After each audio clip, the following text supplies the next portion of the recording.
Hello friends, आज हमारे पास आया फर्स्ट क्राई से एक पार्सल जो हमने अपने बेबी के लिए मंगाई है। एक half slip polo T shirt. फटाफट से अनबॉक्स करके दिखाते हैं कैसा प्रोडक्ट है आपको।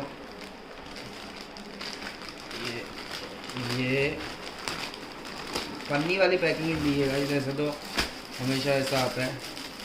रेट में मेंशन कर दूंगा कितने का पड़ा है प्रोडक्ट।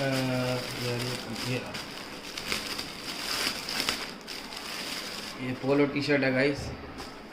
कुछ यहाँ पे पैच लग रहा है, ये वर्क है, यहाँ पे हाथ पे वर्क है। कमेंट करके बताओ कैसा लगा प्रोडक्ट। हमारे वीडियोस को लाइक और चैनल को सब्सक्राइब करा करो। Thanks for watching, bye.